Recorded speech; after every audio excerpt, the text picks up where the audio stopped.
A pesar de que ata o momento non estábamos a soportar temperaturas extremas, o certo é que esta semana Ourense está a rexistrar unha suba importante no mercurio, rondando mesmo os 40 grados. Por tanto, é importante recordar as medidas básicas de prevención que debe adoptar a poboación. Esas recomendacións chegan-nos da man da área sanitaria.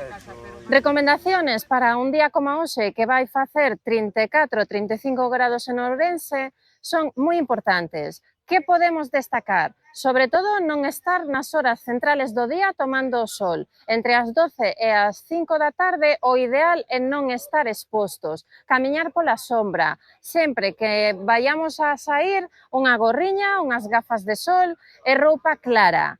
Moi importante a hidratación, vale? Beber moita auga, beber moitos líquidos, comer froita e verdura de temporada tamén nos axuda para este tipo de consello e, ademais, protexer o noso corpo con crema, protector solar, vale? O protector solar hai que repetilo, non é botalo e estar todo o día ao sol, senón que cada 20 minutos, máis ou menos, habería que repetir. Tamén, se nos metemos na auga, ao sair da auga, hai que botar o protector solar. Moita atención a nenos e ancianos, porque son as persoas máis vulnerables. En canto á actividade física, é moi importante que se a vamos a facer, a fagamos nun lugar onde haxa sombra, con roupa transpirable e roupa sempre de color clariña. En condicións normais, cando a calor exterior sube, o corpo, para manter a súa temperatura, transpira, súa perdendo a auga que ao se evaporar na superficie da pel fai que o corpo perda calor equilibrándose.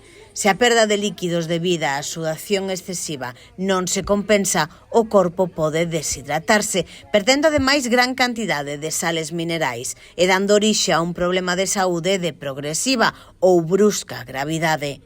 Cando o mecanismo de regulación da temperatura non funciona axeitadamente, unha alta temperatura corporal a par dunha importante deshidratación pode provocar danos.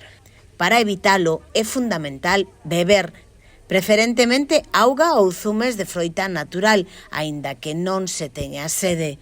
Os nenos e nenas nos primeiros 5 anos de vida, as persoas de idades avanzadas, as persoas con enfermidades crónicas, especialmente de corazón, circulatorias, respiratorias, renais e mentais, diabetes, hipertensión e obesidade, son as que máis o padecen. Durante as vagas de calor, todas elas precisan atención especial por parte de familiares, amigos ou coidadores. É importante, no caso das persoas maiores ou con enfermidades que vivan soas, que se lles pida a alguén que os chame por teléfono ou se visiten 2 veces por día para saber se están ben.